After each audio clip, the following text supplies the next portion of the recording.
employers keep saying to all areas of employment is that they want people who can work in teams. Well, the traditional methods of schooling, and especially the testing and achievement, is done on an individual basis. So we're tested individually on an individual paper in silence by ourselves, through GCSEs, through A-levels. All these exam systems are designed for individual assessment, whereas the world of work, we all know, is about working in a team. So esports can help create that team and that communication, because if a team does not communicate well, they do not win. So this is an absolute foundational skill for esports teams to win. And then there is that resilience, that ability not to fall at the first fence, and if you do, to get up again and take it again. And so losing is a big part of all sports, and it's about dealing with loss and getting over it, learning those lessons and moving forward to win next time. So these are some of the great strengths of sport, and those strengths exist within esport in the same way. But looking at a broader picture of transferable skills, esports includes live streaming, video production and editing, event management, data, coaching. The list is really very long, and all these are 21st century skills. They're not what was required in the 19th century, and a lot of our education system is based on the 19th century model.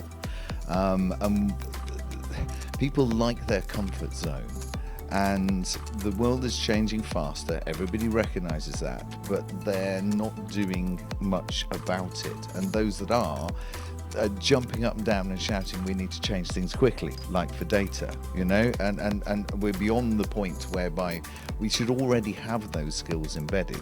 So esports is a way of getting those skills embedded and to counter that individual assessment working alone.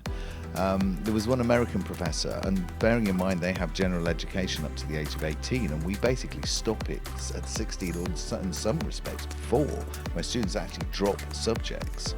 And he was saying, I produce the best physics graduates I have ever produced, but they are not working with other disciplines, they don't understand enough about other disciplines, and all science is a collaborative exercise, and you need these different STEM skills to bring together in teamwork. And that's not how we are training people, by and large. I know there are exceptions to this, and that's great, but generally it's still about this individual assessment and individual work and individual accomplishment, whereas that's not what drives humanity forward.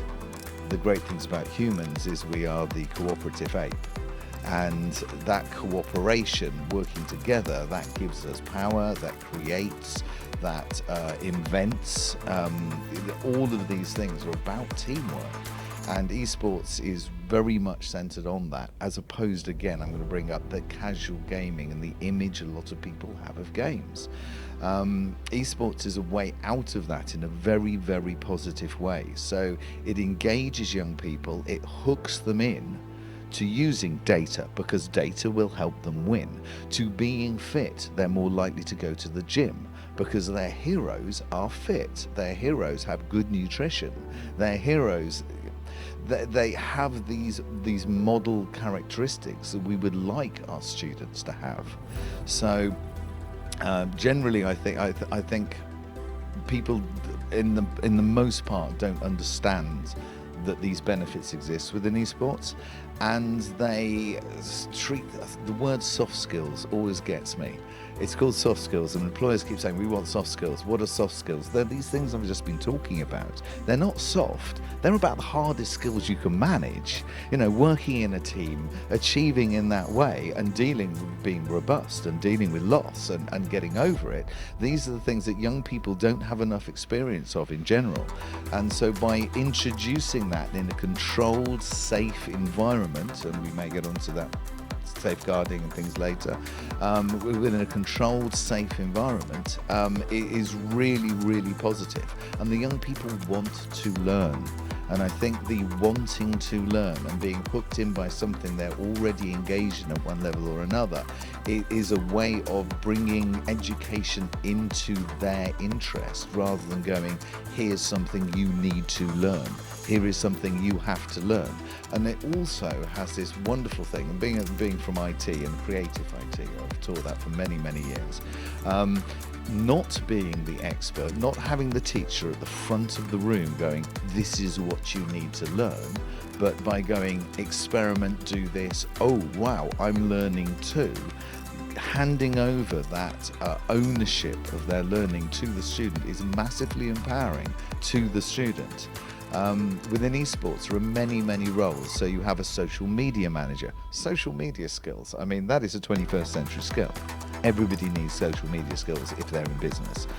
So being able to create social media, create a campaign, do individual posts, but also part of this long-running campaign, that's a really useful skill. And it doesn't matter whether you're, you could be a mathematician, but you need people to hear about it. Social media is one way of doing that, and I think that's why some of us are here, is to make that more public, to say this is actually happening. We want you on board.